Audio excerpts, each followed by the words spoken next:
जय हिंद प्यारे दोस्तों। रीडिंग टाइम में एक बार आप लोग का फिर से स्वागत करते हैं। तो आज हम लोग बिहार दरोगा का फुल रिवीजन प्रैक्टिस सेट करने वाले हैं, तो बने रहिए चैनल के साथ। हाँ, अगर इससे पहले आप लोग वीडियो को नहीं देखे हैं तो और इसे प्लेलिस्ट में जाकर देख लें। तो चलिए आज का पहला क्वेश्चन देखते हैं कि आज का पहला क्वेश्चन क्या कह रहा है। तो आज का पहला क्वेश्चन कह रहा है कि महिला प्रीमियर लीग यानी कि WPL 2023 का संस्करण के दौरान कुल कितने मैच खेले गए थे। कह रहा है कि WPL यानी कि महिला प्रीमियर लीग 2023 के पहले संस्करण के दौरान कुल कितने मैच खेले गए थे। तो ये खेले गए थे कुल जो है 22 मैच खेले गए थे इसमें, जिसमें मुंबई इंडियंस जो है विजेता थी और महिला प्रीमियर लीग में कुल 5 टीमों ने भाग लिया था। अगला क्वेश्चन कह रहा है कि फरवरी 2023 में निम्नलिखित में से किन राज्यों में विधानसभा के चुनाव नहीं कराए गए थे। ये मणिपुर में जो है विधानसभा का चुनाव नहीं कराए गए थे। अगला है कि बिहार सरकार द्वारा प्रति वर्ष शहीद दिवस किस तिथि को मनाया जाता है। तो बिहार सरकार के द्वारा प्रतिवर्ष शहीद दिवस किस तिथि को मनाया जाता है। तो ये मनाया जाता है 15 फरवरी को बिहार सरकार के द्वारा शहीद दिवस मनाया जाता है। और बता अगला है राष्ट्रीय पूछेगा तो राष्ट्रीय 23 मार्च को बताएंगे कि राष्ट्रीय शहीद दिवस कब मनाया जाता है। तो 23 मार्च को, लेकिन यहाँ पूछ रहा है बिहार सरकार के द्वारा, तो बिहार सरकार के द्वारा होगा 15 फरवरी। अगला है कि भारत का कौन सा राज्य मसाला उत्पादन में अग्रणी राज्य है। तो भारत का कौन सा राज्य मसाला उत्पादन में अग्रणी है। तो ये हो जाएगा केरला। अगला क्वेश्चन कह रहा है कि पृथ्वी की निगरानी हेतु नासा के द्वारा संयुक्त रूप से निसार का प्रक्षेपण कब किया जाएगा। ये किया जाएगा 2024 में जो है निसार के द्वारा निसार प्रक्षेपण किया जाएगा 2024 में। अगला कह रहा है कि श्री अन्न सम्मेलन यानी कि विश्व मिलेट्स का आयोजन कहाँ किया जाएगा। वैश्विक मिलेट्स का आयोजन कहाँ किया जाएगा। तो ये किया जाएगा नई दिल्ली में। अगला क्वेश्चन कह रहा है कि हाल ही में के दिनों में चर्चा में रहा मथुआ महामेला का आयोजन किस राज्य में किया गया है। तो मथुआ महामेला का आयोजन जो है ये पश्चिम बंगाल में किया गया है। अगला है कि 17वां प्रवासी दिवस के दौरान लगभग कितने देशों के प्रवासी प्रतिनिधि ने भाग लिया था। तो इसमें जो है 70 देश के प्रतिनिधियों ने भाग लिया था। मुख्य अतिथि के रूप में पूछेगा कि मुख्य अतिथि के रूप में कौन थे। तो ये हो जाएगा गुयाना के राष्ट्रपति डॉक्टर मोहम्मद इरफान। कौन थे। 17वीं प्रवासी दिवस के दौरान मुख्य अतिथि के रूप में थे गुयाना के राष्ट्रपति मोहम्मद इरफान। कौन थे। मोहम्मद इरफान थे। अब ये कहाँ हुआ था। तो ये हुआ था एमपी के इंदौर शहर में किया गया था। प्रवासी दिवस इंदौर शहर में किया गया था। अगला क्वेश्चन कह रहा है कि गोल्डन ग्लोब पुरस्कार 2023 के अंतर्गत सर्वश्रेष्ठ गीत का अवार्ड किसे दिया गया था। ये दिया गया था नाटू नाटू। किस फिल्म का है। ये RRR का है। अगला है कि मिस यूनिवर्स 2022 का आयोजन कहाँ किया गया था। तो मिस यूनिवर्स 2022 का आयोजन जो है अमेरिका में किया गया था। किसको मिला था। ये मिला था बारबोनी। किसको मिला था।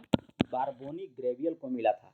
अगला क्वेश्चन कह रहा है कि हाल ही में किसे विश्व के सबसे ऊंचे युद्ध क्षेत्र सियाचिन के कुमार पोस्ट पर तैनात किया गया। कहाँ किया गया है। सियाचिन के कुमार पोस्ट पर तैनात किया गया है। तो ये किया गया है शिवा चौहान को। किन्हें किया गया है। शिवा चौहान को तैनात किया गया है। ये कौन है। तो ये हाल ही में विश्व के सबसे युद्ध ऊंचे क्षेत्र में सियाचिन कुमार पोस्ट पर तैनात किया गया है शिवा चौहान को। अगला है कि इंडोनेशिया मास्टर्स बैडमिंटन का पुरस्कार का एकल खिताब किसने जीता है।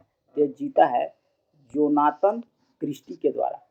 अगला कह रहा है कि अंतर्राष्ट्रीय महिला दिवस 2023 का विषय क्या था। तो ये था digital innovation and technology for gender equality के साथ अंतर्राष्ट्रीय महिला दिवस मनाया गया।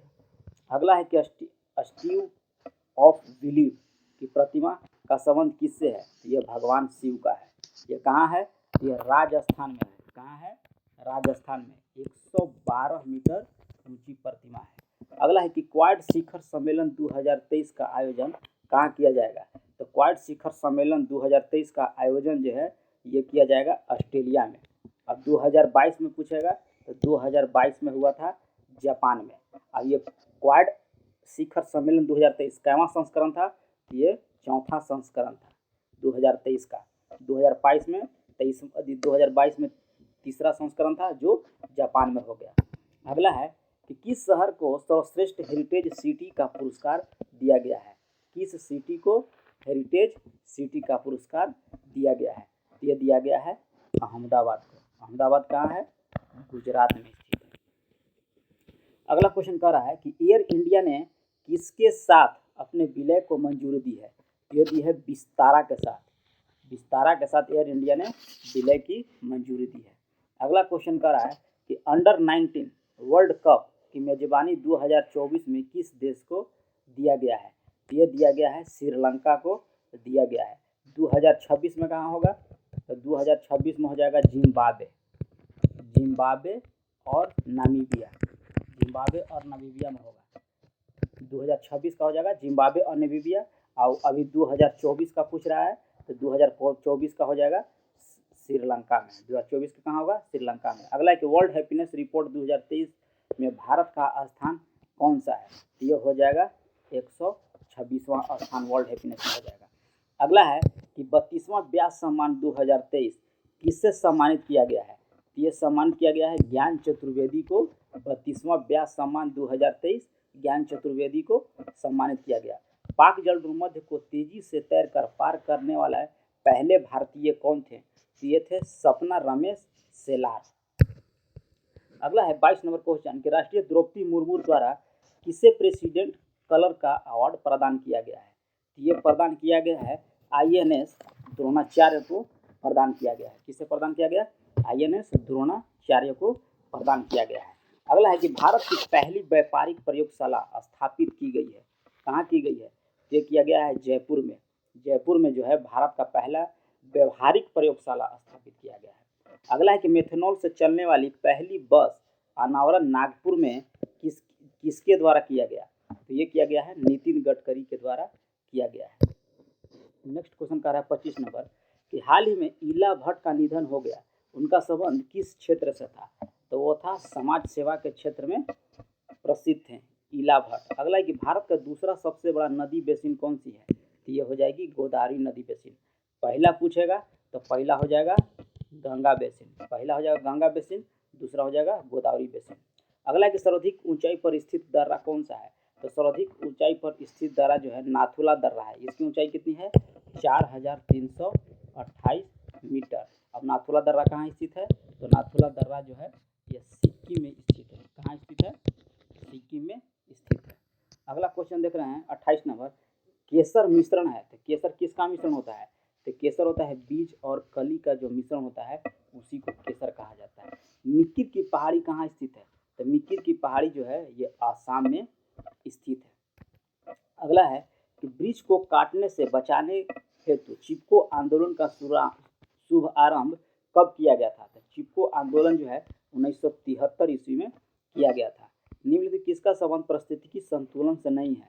तो पारिस्थितिकी संतुलन से पूछ रहा है कि नहीं है।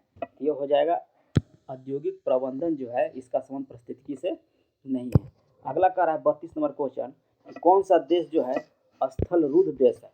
स्थलरूढ़ देश का मतलब होता है कि वह जो है समुद्र से घिरा नहीं होना चाहिए या कहीं भी उसके आसपास समुद्र नहीं होना चाहिए, उसी को स्थलरूढ़ देश कहा जाता है। तो स्थलरूढ़ देश कौन सा है? इसमें हो जाएगा हंगरी। हंगरी जो है स्थलरूढ़ देश नहीं है, जबकि यूक्रेन है, रोमानिया है, समझ गए, स्थलरूढ़ देश हंगरी है। अगला क्वेश्चन कह रहा है कि वनस्पति जलवायु का सही सूचकांक कथनांक किसका है? तो वनस्पति जलवायु का सही सूचकांक जो हो जाएगा ये हो जाएगा आपको थर्नाट वेट हो जाएगा। भारत में अप्रत्यक्ष निर्वाचन की प्रथा किस वर्ष प्रारंभ की गई थी? ये प्रारंभ की गई थी 1892 ईस्वी में। और प्रत्यक्ष चुनाव की प्रथा पूछ रहा है, ये हो जाएगा 1892 ईस्वी में। अगला है कि निम्नलिखित में से कौन सी घटना सबसे पहले घटित हुई थी? तो देखिए इलाहाबाद की संधि। तो इलाहाबाद की संधि हुई थी आपको 1765 ईस्वी में। उसके बाद कह रहा है कि प्रथम आंग्ल मराठा युद्ध, ये हुआ था आपको 17 से 1775 से लेकर 1782 ईस्वी तक। फिर सलवाई की संधि का रहा है, तो सालाबाई की संधि हुआ था 1782 ईस्वी में, और हुआ था तृतीय मैसूर युद्ध का रहा था। तृतीय मैसूर युद्ध हुआ था 1790 से 92 ईस्वी में। तो पूछ रहा है कि कौन सी घटना सबसे पहले घटित हुई थी, तो इलाहाबाद की संधि जो है सबसे पहले घटित हुई थी। इसका आंसर हो जाएगा एक बार इलाहाबाद की संधि। अगला क्वेश्चन कह रहा है कि निम्नलिखित में से किसने सुभाष चंद्र बोस को देश नायक कहकर संबोधित किया था? किसको? सुभाष चंद्र बोस को किसने कहा था? तो ये रविंद्रनाथ टैगोर ने कहे थे। किसको? सुभाष चंद्र बोस को देश नायक। कब कहे थे? ये बोले थे 1938 ईस्वी में, जब वो कांग्रेस के अध्यक्ष बने थे सुभाष चंद्र बोस 1938 में, तभी बोले थे देश नायक। कौन बोला था? तो रविंद्रनाथ टैगोर बोले थे। और देश भक्तों का भक्त सुभाष चंद्र बोस को देश भक्तों का भक्त जो है सुभाष चंद्र बोस को महात्मा गांधी ने कहे थे। कब कहे थे? तो 1942 ईस्वी में महात्मा गांधी कहे थे देश भक्तों का भक्त, और देश नायक रविंद्रनाथ टैगोर ने सुभाष चंद्र बोस को 1938 ईस्वी में कहे थे। अगला है कि भारत छोड़ो आंदोलन के समय भारत का प्रधान सेनापति कौन था? तो भारत का प्रधान सेनापति कौन था? लॉर्ड वेवेल थे। अगला है कि मुस्लिम लीग द्वारा सर्वप्रथम प्रत्यक्ष कार्यवाही दिवस कहाँ मनाया गया था? तो यह मनाया गया था कोलकाता में। कब मनाया गया था? तो 16 अगस्त 1946 ईस्वी को मनाया गया था अप्रत्यक्ष दिवस मुस्लिम लीग के द्वारा। अगला है कि दिल्ली सल्तनत में दीवाने अर्ज विभाग की स्थापना किसने किया था? तो दीवाने अर्ज विभाग की स्थापना किसने किया था? बलबन के द्वारा किया गया था। अगला है कि निम्नलिखित में से कौन सी फारसी का प्रथम कवि था जिसने अपनी कविता में भारतीय पर्यावरण को चित्रित किया था? तो ये किया था अमीर खुसरो के द्वारा। अगला है 41 नंबर कि कौन सा सुमेलित कर रहा है, किसमें से कौन सा सुमेलित है? तो कह रहा है चंदवार का युद्ध। चंदवार का युद्ध 1194 ईस्वी में हुआ था, बिल्कुल सही है। दूसरा तैमूर का आक्रमण 1398 में, ये भी सही है। तालीकोटा का युद्ध हुआ था 1565 ईस्वी में, ये भी सही, यानी कि आंसर हो जाएगा इनमें से सभी। अगला है कि जौनपुर की स्थापना किस शासक के द्वारा की गई थी? ये किया गया था फिरोज शाह तुगलक के द्वारा जौनपुर शहर की स्थापना किया गया था। अगला है कि भारत में मानव सर्वप्रथम साक्ष्य कहाँ मिला था? यानी कि भारत में मानव का सर्वप्रथम साक्ष्य कहाँ मिला था? तो ये मिला था नर्मदा नदी के घाटी के पास मानव का सर्वप्रथम साक्ष्य मिला था। सिंधु सभ्यता के महान स्नानागार कहाँ से प्राप्त हुआ था? ये हुआ था मोहनजोदड़ो से प्राप्त हुआ था। अगला है कि किस शासक के द्वारा सर्वप्रथम पाटलिपुत्र का राजधानी के रूप में चयन किया गया था? ये किया गया था उदयन के द्वारा सर्वप्रथम। अगला कह रहा है 46 नंबर कि भारतीय संविधान को संविधान सभा के द्वारा कब अंगीकृत किया गया था? ये किया गया था 26 नवंबर 1949 ईस्वी को। अगला है कि निम्नलिखित में से कौन सा विषय जो है समवर्ती सूची का विषय है? तो जनसंख्या नियंत्रण एवं परिवार नियोजन जो है यह समवर्ती सूची का है, लेकिन पुलिस हो गया, लोक स्वास्थ्य और स्वच्छता जो हो गया ये राज्य सूची के अंतर्गत आता है। 48 नंबर क्वेश्चन कह रहा है कि भारतीय संविधान का कौन सा भाग जो है संविधान का आत्मा कहलाती है?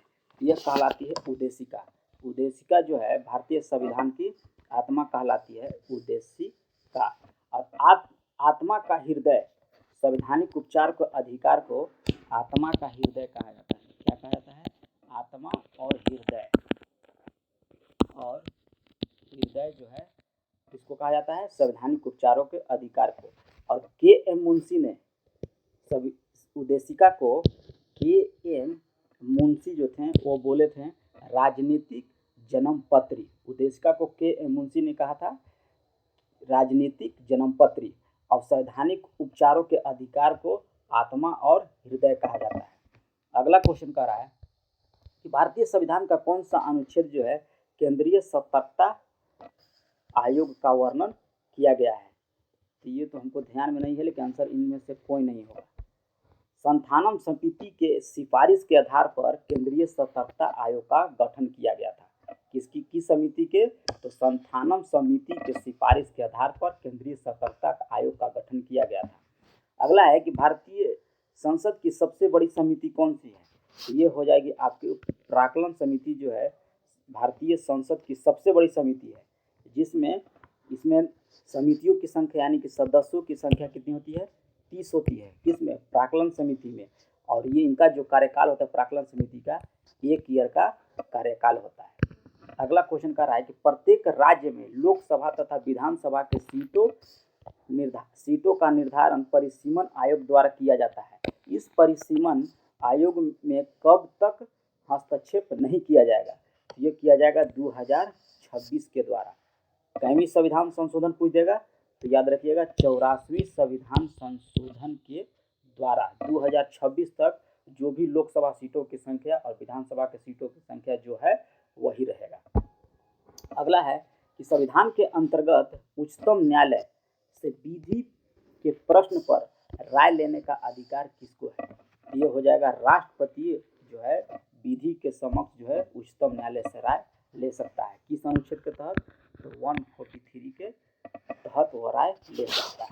अगला है कि राज्य सरकार का कार्यवाही अध्यक्ष या संवैधानिक प्रमुख कौन होता है?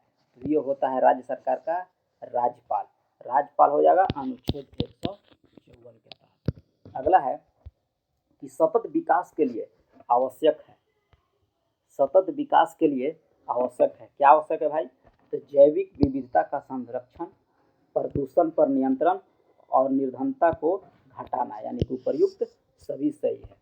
अगला क्वेश्चन कर रहा है 55 नंबर, वर्षा की मात्रा निर्भर करती है। तो वर्षा की मात्रा जो है वायुमंडल में नमी पर निर्भर करती है। अगला है कि नगरीकरण एवं औद्योगिकरण हानिकारक है। ये क्या हो जाएगा? संतुलन के विकास के लिए, पर्यावरण एवं पारिस्थितिकी के लिए, जैव विविधता के संरक्षण के लिए, तो उपयुक्त सभी हो जाएगा। अगला है कि साइलेंट वैली परियोजना किस राज्य से संबंधित है? तो साइलेंट वैली परियोजना जो है ये हो जाएगा आपका केरल से स्थित है साइलेंट वैली परियोजना। भारत के सबसे अधिक जैव विविधता संपन्न क्षेत्र कौन सा है? तो ये हो जाएगा पश्चिमी घाट। 59 नंबर क्वेश्चन है। 59 नंबर कह रहा है कि इलेक्ट्रा गोल्ड कप का संबंध किस खेल से संबंधित है? तो इलेक्ट्रा गोल्ड कप का संबंध जो है यह टेबल टेनिस से संबंधित है। अगला है कि निम्नलिखित में से कौन सा देश सार्क का सदस्य नहीं है? तो ये जो हो जाएगा म्यांमार जो है सार्क का सदस्य नहीं है। तो सार्क का सदस्य कब कैट है? तो सार्क में सदस्यों की संख्या जो है वो 8 गो है। 8 देश जो है सार्क का सदस्य है। और सार्क की स्थापना जो हुआ था दिसंबर 1985 में सार्क की स्थापना हुआ था। इसके कौन कौन से देश सदस्य हैं? तो हो जाएगा पाक यानी कि पाकिस्तान, उसके बाद हो जाएगा भारत, फिर हो जाएगा भूटान, उसके बाद हो जाएगा मालदीव हो गया, उसके बाद हो जाएगा नेपाल हो गया, श्रीलंका हो गया, बांग्लादेश हो गया, अफगानिस्तान हो गया। यानी कुल 8 देश जो हैं सार्क के सदस्य हैं। अब इसकी स्थापना जो है दिसंबर 1985 को हुआ था। अगला क्वेश्चन कह रहा है कि वह रेखा जो धूप के समान अवधि वाले स्थानों को मिलाते हुए खींचा जाता है उसे क्या कहा जाता है? तो उसे कहा जाता है आइसोहेल रेखा। क्या कहा जाता है? आइसोहेल। दाब होता है आइसोबार। तापमान पूछेगा तापमान यानी होता है आइसोथर्म के द्वारा। और समान लवणता कहेगा लवणता कहेगा तो आइसोहेलाइट। तो इसका आंसर हो जाएगा आइसोहेल। 61 का आंसर जो हो जाएगा आइसोहेल, यानी कि समान वह रेखा जो धूप समान अवधि वाले स्थानों को मिलाती है उसे आइसोहेल कहा जाता है। अगला है कि इनमें से कौन सी लोक नृत्य छत्तीसगढ़ राज्य की है? जो छत्तीसगढ़ राज्य की हो जाएगी पंडवानी, नवारानी और डोगला। ये छत्तीसगढ़ राज्य का लोक नृत्य है। अब देखिए इसमें कह रहा है कि लाहो और बांग्ला ये हो जाएगा आपको मेघालय का। कहाँ का हो जाएगा? मेघालय का। फिर छपेली, महथू और डांगी ये हो जाएगा हिमाचल प्रदेश। रासलीला, नौटंकी और कजरी ये हो जाएगा यूपी का। अगला कह रहा है 63 नंबर के अंतर्राष्ट्रीय खेल दिवस कब मनाया जाता है? तो अंतर्राष्ट्रीय खेल दिवस जो है यह 6 अप्रैल को मनाया जाता है। राष्ट्रीय पूछेगा तो 29 अगस्त को। अंतर्राष्ट्रीय खेल दिवस 6 अप्रैल को, अंतर्राष्ट्रीय पूछेगा तो 29 अगस्त को। और 21 सितंबर को मनाया जाता है विश्व शांति दिवस। क्या मनाया जाता है? विश्व शांति दिवस जो है 21 सितंबर को मनाया जाता है। और 11 दिसंबर को जो मनाया जाता है विश्व पर्वत दिवस। अगला है कि संगीत नाटक अकादमी की स्थापना कब किया गया था? तो संगीत नाटक अकादमी की स्थापना 1953 ईस्वी में किया गया था। 1954 में जो है ये ललित कला है, क्या है? ललित कला 1924 में, ललित कला अकादमी की 1954 में, और हाँ 1924 में है साहित्य कला भी, साहित्य कला भी 1924 में है। साहित्य कला अकादमी की स्थापना 1954 में, ललित कला के 1954 में, लेकिन संगीत नाटक अकादमी की स्थापना 1953 में हो जाएगा, यानी कि 64 के अनुसार ये पल हो जाएगा। अगला है कि असम राइफल का मुख्यालय कहाँ है? तो असम राइफल का मुख्यालय जो है शिलोंग में है। इसकी स्थापना 1835 में किया गया था, 1835 में असम राइफल की स्थापना किया गया था। अब इसका मुख्यालय शिलोंग में है। अगला है कि एम्पियर सेकंड किसकी इकाई है? तो एम्पियर सेकंड जो हो जाएगी आवेश का हो जाएगा, यानी कि Q बराबर होता है IT। क्या होता है? Q बराबर IT। अगला कह रहा है कि मानव शरीर के कौन से दो मुख्य अंगों में काफी मात्रा में चुंबकीय क्षेत्र उत्पन्न होते हैं? तो ये होते हैं हृदय और मस्तिष्क में जो है काफी मात्रा में चुंबकीय क्षेत्र उत्पन्न होते हैं। प्रत्यावर्ती धारा का आविष्कार किस वैज्ञानिक के द्वारा किया गया था? तो प्रत्यावर्ती धारा का आविष्कार जो है निकोला टेस्ला के द्वारा किया गया था। और गुरुत्वाकर्षण का आविष्कार जो है न्यूटन के द्वारा किया गया खोज, और थॉमस अल्वा एडिसन के द्वारा किया गया था ग्रामोफोन। क्या किया गया था? ग्रामोफोन। और फिर कह रहा है कि अल्बर्ट आइंस्टीन, ये किया गया था विद्युत प्रभाव, प्रकाश विद्युत प्रभाव की खोज अल्बर्ट आइंस्टीन के द्वारा किया गया था। ग्रामोफोन का आविष्कार थॉमस अल्वा एडिसन के द्वारा, और न्यूटन जो है गुरुत्वाकर्षण की खोज, और करा प्रत्यावर्ती धारा यानी कि AC निकोला टेस्ला के द्वारा। अगला है 69 नंबर कि विभवांतर को स्थिर रखते हुए एक परिपथ का प्रतिरोध आधा कर दिया जाए तो धारा पर क्या प्रभाव पड़ेगा? तो ये धारा जो हो जाएगा दुगनी हो जाएगा। कैसे हो जाएगा? तो V बराबर होता है IR। यहाँ विभवांतर भी कांस्टेंट कर रहा है और परिपथ का प्रतिरोध आधा कर दिया, यानी कि R का मान जो है आधा कर दिया जाए। तो VI, R का मान कर दीजिएगा आधा। अब निकालना क्या है? धारा। तो ये 2 हो जाएगा इधर V/R, और ये हो जाएगा इधर I, इसलिए हो जाएगा दुगना।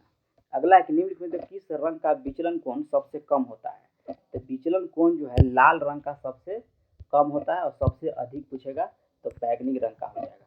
अगला 71 नंबर क्वेश्चन कह रहा है कि एक वास्तविक वस्तु का प्रतिबिंब बनाने के लिए उत्तल दर्पण का उपयोग किया जाता है।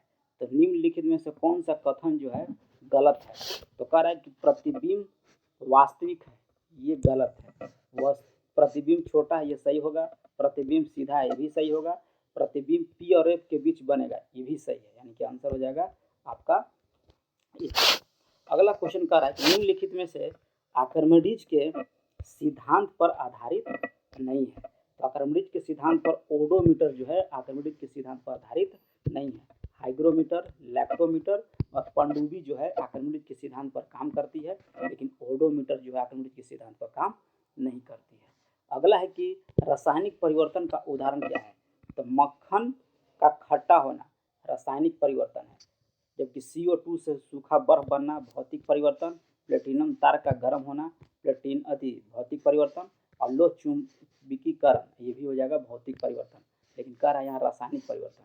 तो मक्खन का खट्टा होना जो है रासायनिक परिवर्तन होता है। अगला क्वेश्चन कह रहा है कि निम्नलिखित में से कौन सा एक ऊर्ध्वाधक पदार्थ नहीं है? तो ऊर्ध्वाधक पदार्थ सोडियम सल्फेट नहीं होगा। एक तत्व का इलेक्ट्रॉनिक विन्यास 287 है, तो इसकी संयोजकता कितनी हो जाएगी? तो संयोजकता इसकी जो है 1 हो जाएगी। अगला है कि वे अम्ल जिनमें हाइड्रोजन के साथ ऑक्सीजन के अतिरिक्त अन्य अधात्विक तत्व होते हैं वो क्या कहलाते हैं? तो ये कहलाते हैं ऑक्सी अम्ल जो है कहलाते हैं। अगला है कि मिथाइल ऑरेंज का क्षारीय माध्यम में रंग जो उनका कैसा होता है? तो ये गुलाबी और पीला होता है। किसका? मिथाइल ऑरेंज का क्षारीय माध्यम में कैसा रंग होता है? गुलाबी और पीला होता है। अगला कह रहा है कि एल्युमिनियम ऑक्साइड की प्रकृति क्या होती है? तो एल्युमिनियम ऑक्साइड की प्रकृति जो है उभयधर्मी होती है। रासायनिक गुणों के माध्यम से मेंडलीफ ने किन तत्वों के साथ मिलकर बने यौगिकों पर ध्यान केंद्रित किया था? ये किया था हाइड्रोजन और ऑक्सीजन के बनने से। अगला है कि निम्नलिखित में से कौन सा तत्व आवर्त सारणी में सर्वाधिक विद्युत ऋणात्मक हो जाती है? तो विद्युत ऋणात्मक तत्व हो जाएगी फ्लोरीन। फ्लोरीन हो जाएगा, क्लोरीन हो जाएगा, ब्रोमीन हो जाएगा और आयोडीन होगा। सबसे अधिक हो जाएगा फ्लोरीन और सबसे कम आयोडीन। अगला है कि ग्रेफिन क्या है, तो ग्रेफिन जो है एक कार्बन का अपरूप है। कार्बन का अपरूप एक होता है फुलरिन भी होता है। क्या होता है? फुलरिन होता है, ग्रेफाइड होता है और ग्रेफिन भी है। 82 नंबर क्वेश्चन है कि यूट्रोफिकेशन के परिणाम स्वरूप निम्नलिखित में से किसका न्यूनीकरण होता है? किसके परिणाम स्वरूप? न्यूट्रिफिकेशन के परिणाम स्वरूप। तो ये होता है बिलियन ऑक्सीजन का होता है, बिलियन ऑक्सीजन का होता है। अगला एक निम्नलिखित में से कौन सा एक कीटभक्षी पौधा नहीं है? तो प्रोथेलस जो है कीटभक्षी पौधा नहीं है, जबकि घटपर्णी, सैंडिव और बीन्स फ्लाई ट्रक जो है एक कीटभक्षी पौधा है। अगला है 84 नंबर, वनस्पति विज्ञान किसे माना जाता है? पहला वनस्पतिक वैज्ञानिक किसे माना जाता है? तो ये माना जाता है थियोफ्रैक्टस को माना जाता है। अगला है कि एंटीबायोटिक निम्नलिखित में से किस कवक से प्राप्त किया जाता है? तो ये प्राप्त किया जाता है पेनिसिलिन के द्वारा। 86 नंबर है कि कौन सा पादप हार्मोन कोशिका विभाजन से संबंधित नहीं है? तो ये हो जाएगा साइटोकाइनिन जो है कोशिका विभाजन से संबंधित नहीं है। साइटोकाइनिन की खोज किसने किया था? तो साइटोकाइनिन की खोज मिलर के द्वारा किया गया था। किसके द्वारा? मिलर के द्वारा किया गया था। 1855 ईस्वी में किया गया था। साइटोकाइनिन की खोज मिलर के द्वारा 1855 ईस्वी में। और कोशिका विभाजन से संबंधित भी नहीं है साइटोकाइनिन। अगला है कि श्वसन का पहला चरण ग्लूकोज का पाइरुवेट में विघटन होता है। अगला है कि निम्नलिखित कौन सा पौधा ब्रायोफाइटा समूह के अंतर्गत आते हैं? तो ब्रायोफाइटा समूह के अंतर्गत मार्केसिया जो है ब्रायोफाइटा समूह के अंतर्गत आते हैं। उस वाहिनी का नाम क्या है जो पुरुष के वृषण से निकलती है और शुक्राणु को शरीर में ले जाती है? तो उसे कहा जाता है शुक्र वाहिका। अगला है कि हमारी आंखों में लेंस का क्या काम है? लेंस क्या करती है? तो लेंस जो है आंखों की फोकस दूरी को बदलने का काम करती है। 91 नंबर क्वेश्चन कर रहा है कि रक्त में पाया जाने वाला वह कौन सा घटक शरीर में ऑक्सीजन परिवहन के लिए जिम्मेवार होता है? तो ये होता है आरबीसी। ऑक्सीजन के लिए ऑक्सीजन लेके जाता है और कार्बन डाइऑक्साइड को बाहर निकालता है। अगला है कि अदृश्य निर्यात का अर्थ क्या होता है? तो अदृश्य निर्यात का अर्थ होता है सेवाओं का निर्यात। अदृश्य निर्यात का मतलब होता है सेवाओं का निर्यात। अगला है 93 नंबर क्वेश्चन कह रहा है कि छठी पंचवर्षीय योजना के दौरान निम्नलिखित में से कौन सा कार्यक्रम शुरू किया गया था? ये किया गया था एकीकृत ग्रामीण विकास कार्यक्रम जो है छठी पंचवर्षीय योजना के अंतर्गत किया गया था। और छठी पंचवर्षीय योजना जो काल है इसका है 1880 से लेकर 1885 सॉरी 1800 नहीं होगा 1980 से 1985 सॉरी गलत हो गया। छठी पंचवर्षीय योजना जो है 1980 से लेकर 94 नंबर क्वेश्चन का है 94 नंबर कि प्रच्छन्न बेरोजगारी का सामान्यतः क्या अर्थ होता है? तो प्रच्छन्न बेरोजगारी का सामान्यतः अर्थ जो होता है ये होता है श्रमिक की सीमांत उत्पादकता शून्य। राष्ट्रीय आय समिति का गठन किस वर्ष किया गया था? तो राष्ट्रीय आय समिति का गठन 1949 ईस्वी में पीसी महालोबोनिस के द्वारा किया गया था। पीसी महालोबोनिस के द्वारा किया गया था। अगला है कि ममता के पास 100 रुपये और 50 रुपये और कुल 85 नोट है जिनके कुल मूल्य जो है 5000 रुपया है। तो कह रहा है कि 50 रुपये की नोटों की संख्या कितनी है? तो हम मान लेंगे कि 50 रुपये की नोटों की संख्या जो है x है। 50 रुपये की नोटों की संख्या x है और कुल कितना कह रहा है 85। तो 85 माइनस x कर देंगे और कर लिख देंगे यहाँ 100 रुपया। अब कुल टोटल कितना है 5000 और यहाँ से x का मान निकालेंगे तो आपका आ जाएगा 70। बना लीजिएगा। अगला है कि अंडर रूट 8 + 2 अंडर रूट 15 का सरलतम मान कितना हो जाएगा? तो ये हो जाएगा 15 under root 5 plus under root 3। Under root 5 plus under root 3 का जब होल स्क्वायर करेंगे तो आपका आंसर ये जो है अंडर रूट 8 + 2 अंडर रूट 5 15 आ जाएगा। 98 नंबर क्वेश्चन कह रहा है कि किसी वस्तु को 996 रुपये में बेचने से प्राप्त लाभ तथा उस वस्तु को 894 रुपये में बेचने से हुई हानि दोनों समान है तो वस्तु का क्रय मूल्य ज्ञात कीजिए। तो कह रहा है कि 996 रुपये में बेचने से हुआ प्राप्त, यानी कि 996 माइनस एक्स बराबर, फिर कह रहा है कि उस वस्तु को 894 में बेचने से हुई हानि, यानी कि एक्स माइनस हो जाएगा 894। अब यहाँ से एक्स का मान निकालेंगे तो आपका आंसर जो हो जाएगा ये हो जाएगा 945। अगला है कि प्रभा ने 32,000 रुपये का निवेश करके एक व्यापार आरंभ किया और 5 माह के बाद 22,000 रुपये पूंजी लगाकर अमित साझेदार हो गया। तो वर्ष के अंत में 14,409 रुपया कुल लाभ हुआ। तो प्रभा का कितना भाग हो गया? तो यहाँ लिख देंगे प्रभा, यहाँ लिखेंगे प्रभा और यहाँ लिखेंगे आप अमित। प्रभा कितनी है? तो 32,000। अब 1 साल के लिए है तो यहाँ गुना कर देंगे 12 और अमित कह रहा है 22,000। कितने माह के बाद कह रहा है? 5 महीना के बाद, यानी कि कुल जो है ये 7 महीने का जो है अपना पैसा जो है इन्वेस्ट किया। यहाँ से 0 0 काट देंगे, इसको 0 काट देंगे, ये हो जाएगा 6 और ये हो जाएगा 11। यहाँ से हो जाएगा 6 दूना के 12 और 76 18। अब यहाँ हो जाएगा आपका 11 सत्ते 77, है ना, हुआ 77। अब किसका पूछ रहा है? पूछ रहा है यहाँ प्रभा का। तो प्रभा का लिखेंगे ऊपर 182 और टोटल यहाँ जोड़ देंगे 7 और 2 9 8 7 15 और हो जाएगा 1 और 1 2।